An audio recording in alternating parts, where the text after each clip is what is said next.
Welcome to another episode of On the Hoof, a CVS Equine podcast.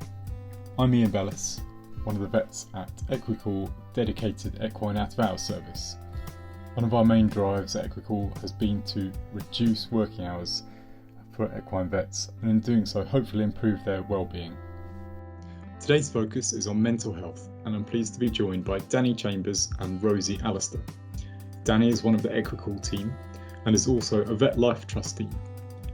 Rosie manages the Vetlife team and has many credits for her research into aspects of mental health within the profession. Hi Danny, hi Rosie, thank you very much for joining us. Just by way of brief introduction then, I think most people know you Danny, but just what's your Vetlife trustee role and why did you get into it? Yeah, so I'm Danny, I'm on the RCVS Council and I'm a trustee of Vetlife. I have been for about 3 years now. I took over from a friend Sarah, because she was a trustee, and I took over from her. So, and obviously the role of a trustee in a charity is basically to oversee it, oversee the work that they're doing, make sure everything they do is legal, and sort of make decisions to ensure that the charity is sort of fulfilling its obligations. And the point of Vetlife is a few different aspects of it, but the one that most people know is that we offer a 24-hour sort of helpline that people can either phone or email, manned by volunteers, and we also have a health sort of referral service. So if people need sort of psychiatric help very quickly, we can refer them to get that. So that's my role. Thanks, Danny. Yeah, one of your many hats that you're putting on today for us. So thank you very much for that. And Rosie, you're pretty synonymous with trying to improve mental health within the profession and your job within Vetlife, but just wondered if you wanted to touch on your roles and how you got into them. Yeah, sure. Hi, Ian. So I'm the manager of Vetlife Helpline, which is 24-hour, 365-day-a-year helpline for everyone in the veterinary community. So veterinary surgeons, veterinary nurses, veterinary students, anybody working in veterinary practice, and that's by both phone and email. We're quite a busy helpline. We get around about just under 4,000 contacts in the last year, so a lot of contacts, but we're very much there for everyone in the vet community. So I partly manage that, and I also do, in the rest of my time, I do research into veterinary mental health and wellbeing, and I've had a particular interest in my career in the transition from veterinary training into veterinary practice and looking at what goes well for people in real world practice scenarios, what support actually helps people at times of difficulty in career, and also how our identity, so how we think about ourselves as professionals and the things that we expect of ourselves and others expect of us, can interact with our mental health. And that can have, as I'm sure you can imagine, both positive and negative effects. I'm also interested in suicide prevention, and I'm starting some research that's very applied into thinking about very practice-based scenarios around suicide prevention for veterinary surgeons. It's really interesting, and there's about 10 podcasts worth of discussion to be had there, and we'd love to have you back at some point to talk about that. But I thought maybe we could focus on some of the specifics of what the last year has heralded for people. You mentioned briefly the number of phone calls you've had to Vetlife, and I understand that's quite a large increase this year that you've had, and wondered if you could break that down into why you think people are phoning more and what sort of support you can provide them directly through Vetlife. Sure. So I think one of the big things about the support that Vetlife Helpline offers is that it is totally confidential. So people can call us and talk to us about things that they believe might be career ending for them, really serious stuff, and we would never break their confidentiality. So it's a completely confidential place for people to talk, because we know for people in the veterinary professions, it can sometimes be really hard to talk about some of this stuff, and it may have been a long time before somebody decides to talk. So we want to make it a totally safe space. So the way Vetlife Helpline works is that people can call us or email us anytime during the day or the night, and the calls are responded to by experienced, trained volunteers who are also from the veterinary community, but always uphold that confidentiality. So you can talk to somebody who understands what you mean when you talk about veterinary terms, when you talk about client expectations. They share that knowledge, so you don't need to explain all of that. You can just talk about what's going on at this moment. As I said, we get about 4,000 calls a year, which works out somewhere between 10 and 14 a day. So it is a busy service, but we do always have capacity for more people to get in touch. We kind of wish that people would contact us on just a bad day. And sometimes people do, and we are really glad when they do. You know, sometimes it's just someone who's been out to a call and they're just feeling overwhelmed by stuff going on in their personal life or something else, and they've just pulled up the car in the lay-by and they just can't drive any further. And we talk to lots of people in that kind of situation, and we're really glad to. It's very much what we're there for. Most of our calls, sort of three main topics that come up really commonly: sort of stress, often related to work, but often not just related to work, so sort of family, relationship stuff, COVID as well. Also about a third of our calls relate to people maybe experiencing mental health concerns about their own mental health, or sometimes somebody else's mental health as well. And we also get a lot of calls about what we term work demands. So demands that are placed on people through their work in lots and lots of different ways. And we get people from all areas of veterinary practice and veterinary industry and veterinary education calling us. And we also have a real breadth of experience across our volunteers as well. So hopefully we understand sort of a broad range of veterinary sectors. You must see a lot of sort of compassion within your voluntary team, but also you must provide them with a lot of support, because they'll be dealing with a lot of issues when they're speaking to people. I imagine that's quite difficult for them. I often say I have the best job in the veterinary profession, because the volunteers we have on VetLife Helpline, we have about 80 at the moment, soon to be around about 100. We're about to go through another recruitment training session. They are an incredible group of people. There is not one of them that I would not call if I was having a bad time. You know, I really trust them all. They're a fantastic group of people. And the compassion that they have, and the experience that they have, and the enthusiasm that they have. We have a second on call list for when our phone lines get busy, so that volunteers don't get overwhelmed. And the longest a call has ever waited on our second on call list for another person to become free, who's not even on shift at the moment, is 10 minutes. And our mean response time is under 30 seconds for someone on the second on call list to want to help. That's how keen they are. It's sort of sometimes a bit overwhelming, because I ask someone to help. You just get so many people saying, I'm free, I'm here. And you're competing with our out of hours equine data now, how quickly we respond to our clients for our emergencies. That's incredible. So but that's the thing about, you know, they just want to be there, because everybody knows it's a peer, a colleague, somebody out there that they don't know, a stranger who is in a situation a bit like them, and they just want to help. And lots of them have been in difficult situations at times as well, and it's something we definitely have as an experience among us, that we know what it is to find things difficult, and so we really want to help with that. But yeah, there is a lot of support for volunteers. So we do mandatory training every year. We do catch-up training for people. We also do a lot of initial training. We do mentoring when people first start. We have individual supervision with professionals. We have group reflective practice and supervision. We do debriefing of every single contact within Helpline as well. So there's a lot of ongoing supervision and training. And that's right, because it wouldn't be fair to callers if we were taking stuff on as some kind of burden. And what we guarantee to callers is, hey, our volunteers are really well supported, and they only do calls if they're in a good place to do calls, and if they really want to hear your stuff. There's no way you're going to be burdening them, because they have loads of structured outlets to deal with that and to process that and to manage that.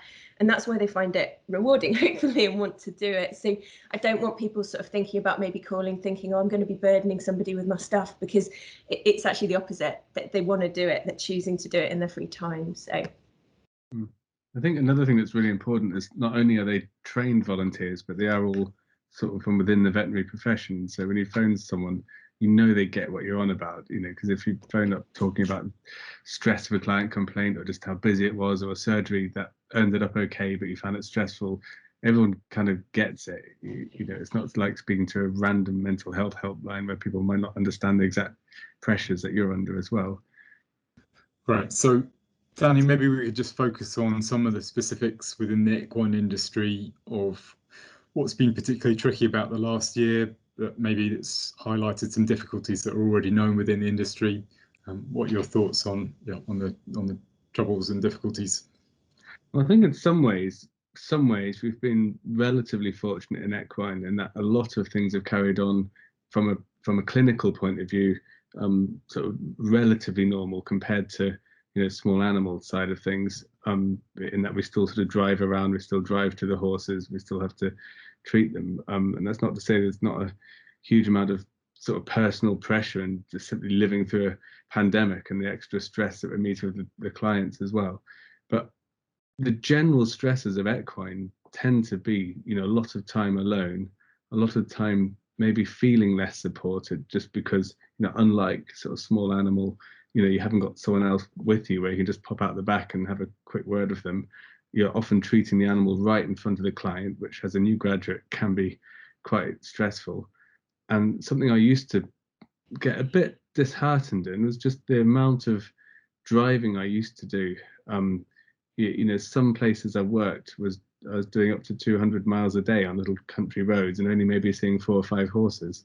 And you felt like, you would have had a very similar job if you were a delivery driver and you just occasionally vaccinated a horse and got back in the car and drove another 30 or 40 miles. And I personally found that both lonely and sort of stressful, because you're also running late as well. So I think that those are the pressures that I think we all experience. And so the trick is to try and recognize and be grateful for the opportunities that those situations give us. So for me, I find that I've really got into audiobooks.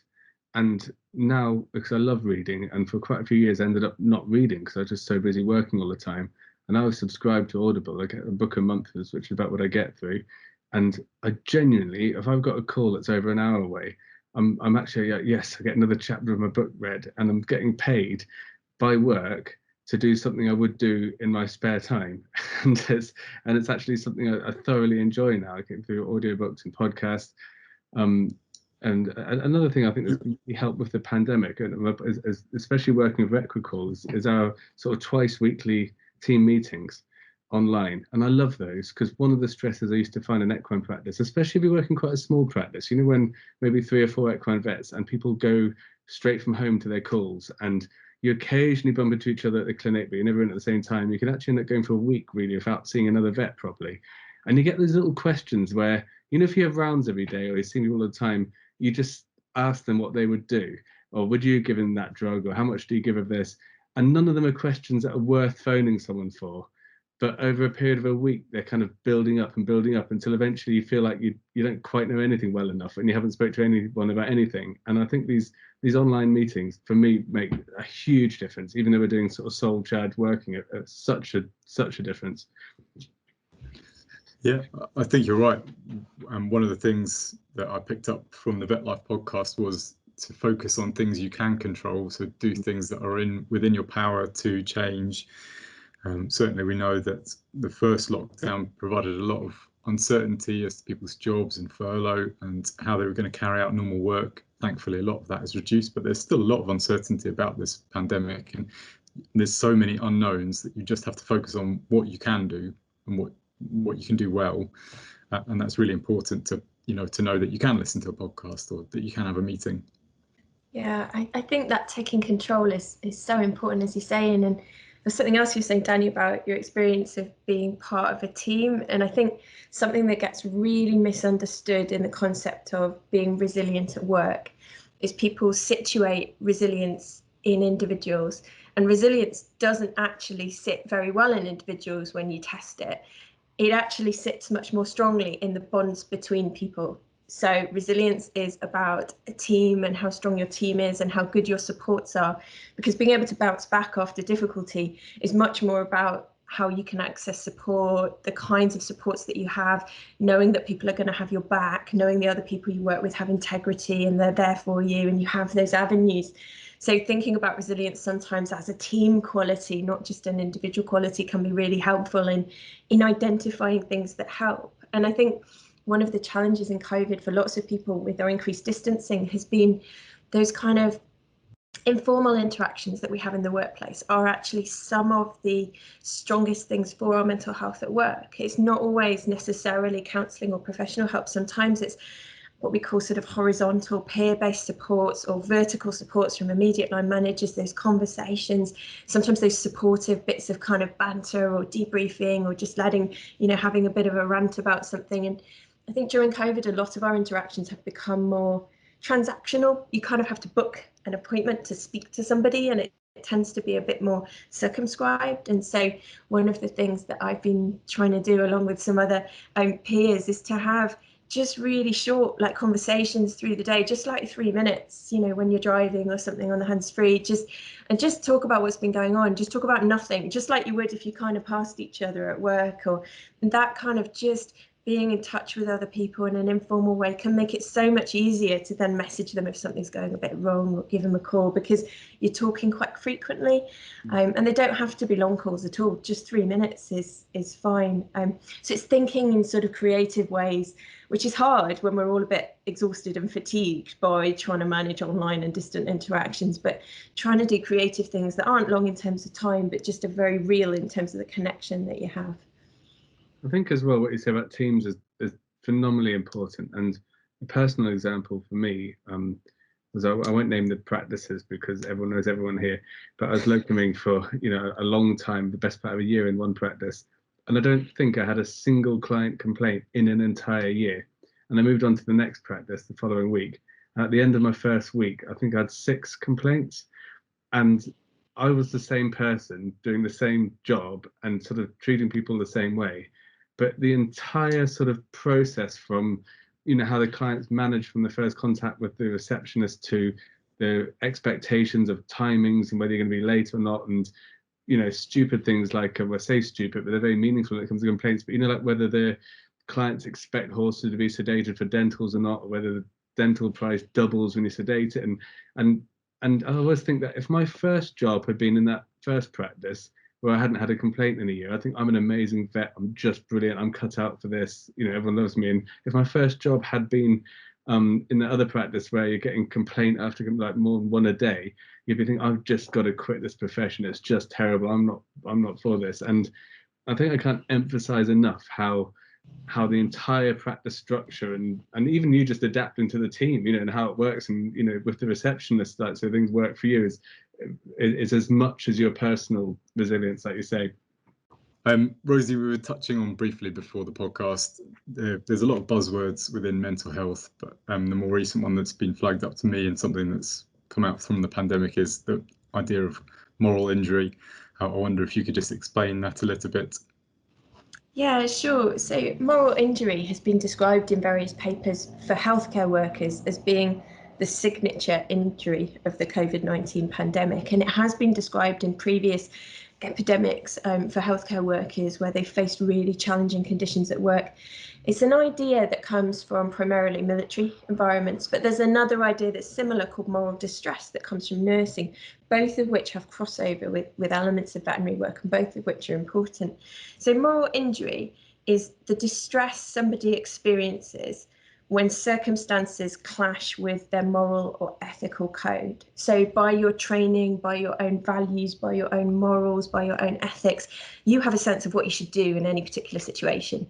And if you're not able to do it because of circumstances, then there's potential for you to experience distress, and that distress may be moral injury, depending how severe it is. So moral injury tends to be associated with quite extreme situations where there's harm or death as a potential outcome. So harm either to yourself, so risk to yourself, or risk to somebody else or to a patient. And there's sort of 3 elements of moral injury that people tend to think about. And one is acts of commission. So this is when you've had to do something that isn't in alignment with what you think is indicated by your own ethics and values and training and everything else. And I'm sure we can all think of lots of examples in practice where we've all had to, as vets, do things that weren't in line with what we wanted to do, whether because of finances, whether because of owner decisions, whether because of policies, equipment, the geographical circumstances we were in, whatever it is, there will be lots of acts of commission. The next one is, of the 3, is the acts of omission. So when we haven't been able to do something that we think is indicated. An example of this might be, for example, if an animal's suffering is intractable and we are prevented from euthanizing that animal, and we believe that animal is being left in extreme pain and is suffering, and we're not alleviating that, that might be an act of omission, because it might be something like if you hear a colleague is really struggling, maybe a new graduate, and just the volume of calls that day means that you're not able to go and help them, that might feel like an act of omission as well, because you're worried about them, you're worried they might get hurt, you know, those kinds of things. And the third part, so you've got acts of commission and acts of omission. The third part is about feeling betrayed, and sometimes by, well, usually by a sort of higher authority.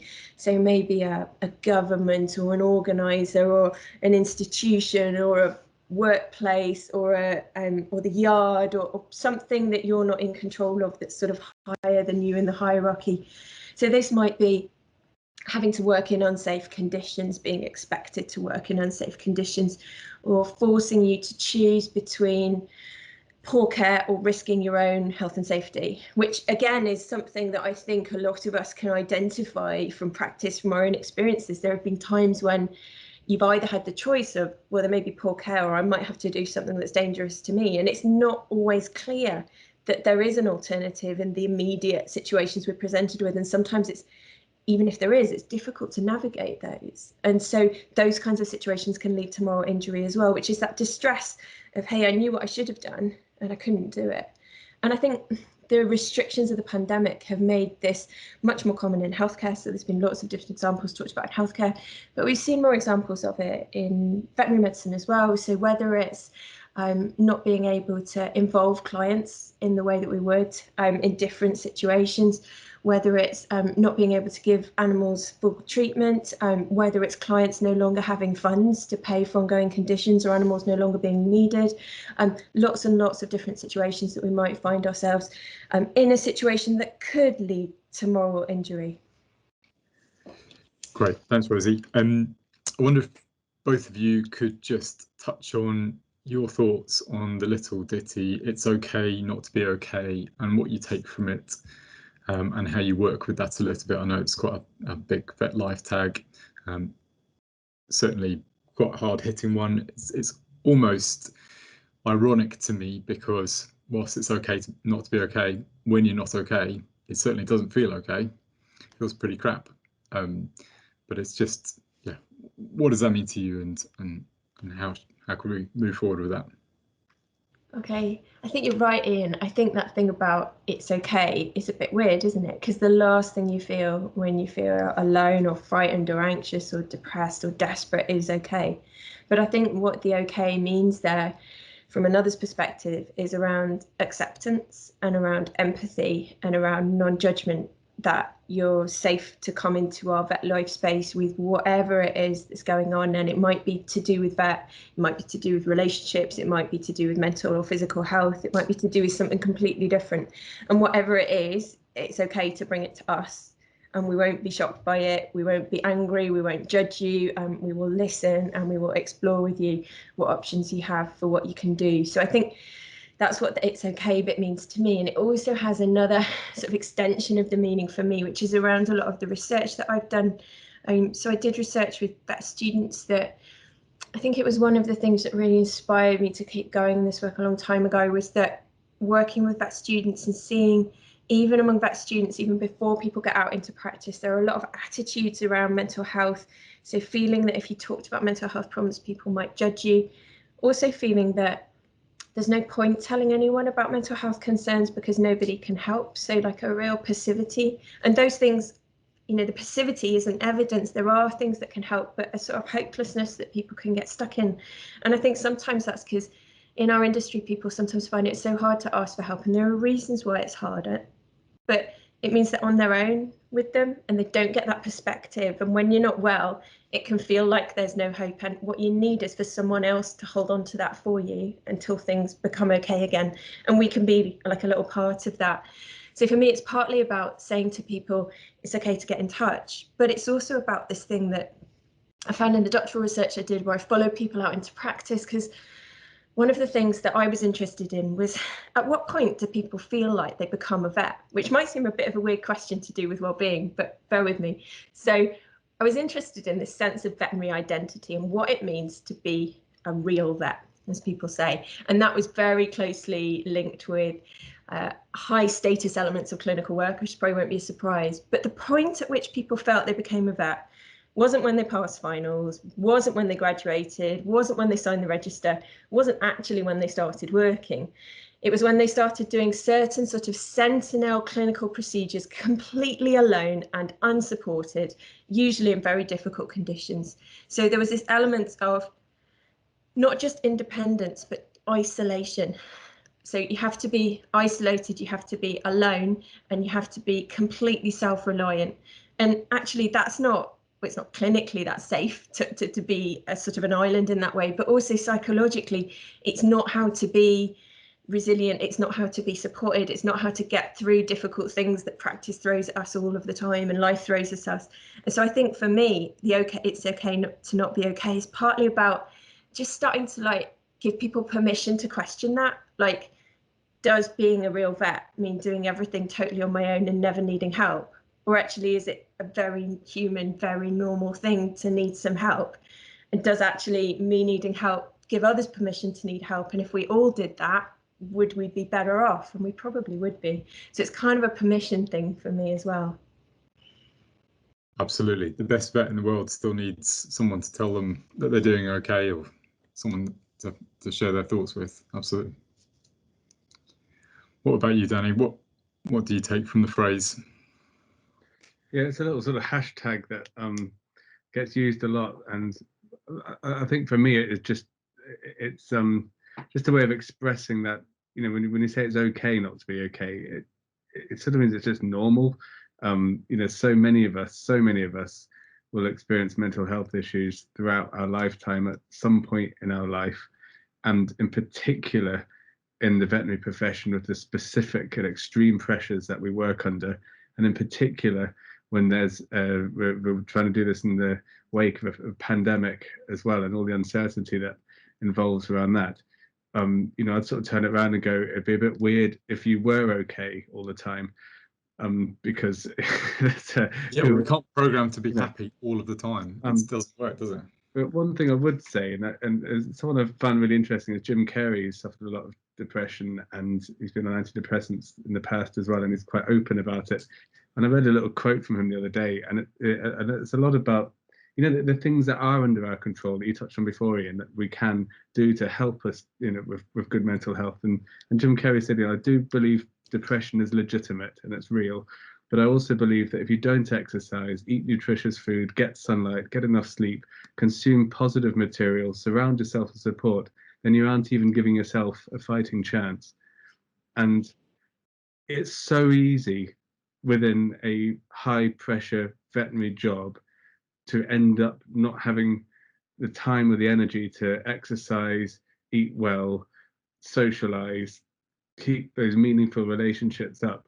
And you're sort of inadvertently actively creating a situation where completely normal people will struggle with their mental health, you know. And so I think it's you know, it's okay not to be okay is also sort of recognizing that the pressures we work under take active action to keep ourselves on an even keel, and that also means asking for help and giving it even if you're not asked. Yeah, that makes a lot of sense, and you come on nicely to the final point that I was going to make to both of you, which is in terms of positive thoughts of what we can do.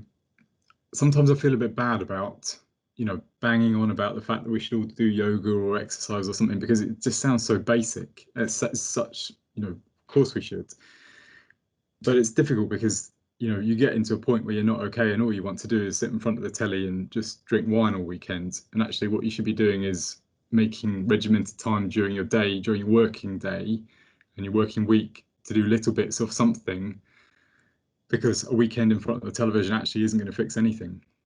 So I just wondered if you could highlight some points on how we can all be a bit more positive about things.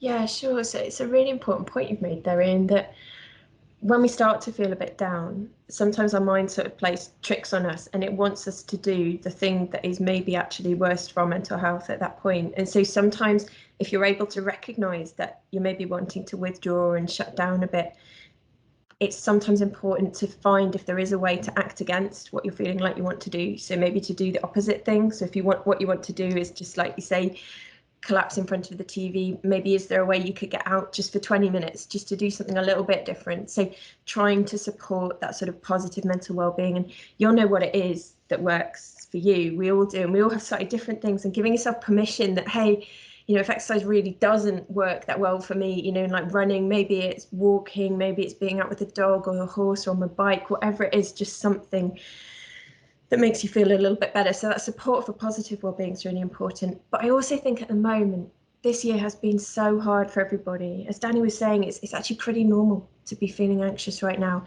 And it's so important that we actually make time to acknowledge the challenges we faced. This is hard, and it's important to acknowledge that and actually make a bit of space to feel sad and worried and concerned, and also to be thanked for what we've done. So thanking each other is really important right now, and having people around us who value us, so making time for those relationships and those connections. I think as well as that, in this kind of really anxious, difficult time, it's so important to have actual time to decompress. So time fully away from work, from other pressures, where we can have some real decompression. And that's something that people in psychologically difficult situations in work are always recommended to do, is have decompression time. And sometimes that can mean rotation around roles as well. So if someone's role in a practice is maybe particularly stressful, or their cases are particularly stressful, having some rotation so that they get a bit of time in a less direct role. Also, I would say horizontal and vertical supports at work. So your peers matter, and your line managers and your other supports matter.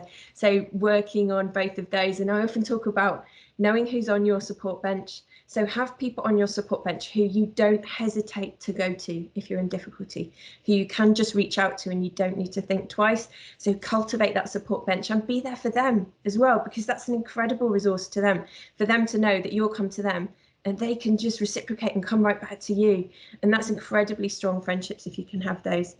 And finally, I would say sense making and review. So actually time to process some of what we're thinking. So not just acknowledging it, but actually time to talk with people about what's going on and what we're finding tough. It doesn't have to be in therapy. It might be in therapy for people. Therapy is great, but it doesn't have to be. It might be a reflective practice. It might be a team meeting, just a chance to talk and be supported and actually review and make sense of what's going on so we can process some of it, because we've all had to deal with so much change and uncertainty that we need a space where we can process a bit of that. And finally, just if someone's really struggling, just it is okay to reach out for support, and there are voluntary organisations and professional supports that can help, and things get better. One of the tricks when you're not feeling well is that you can feel like it's never going to change, and it does change and it does get better. And there's so many amazing people in this industry who will be able to tell you that it gets better. So just hold on to that hope, and if you can't, let someone else hold on to it for you for a bit. I think the best quote I heard recently, I can't remember it word for word, but I read it in Bill Brighton's book, The Body, and he said, if a pharmaceutical company could invent a drug that gave you the benefits of half an hour's exercise a day, it'd probably be the most valuable drug ever marketed, and people would buy it and they'd take it, you know, and yet it's there available for all of us, and we've struggled to make it work. Absolutely. I just finding the time to talk to each other, finding the time to do something that's important to you. Everyone knows what a tough time it is at the moment, and just knowing that the person next to you is probably feeling somewhat similar is very important. So thank you both very much for your time today. Really interesting talking to you. Hopefully been quite positive, and would certainly like to do another one of these with you. That's great. Thanks. Thank you both. It's been great to talk. It certainly made me smile seeing both of you, so thank you. Excellent.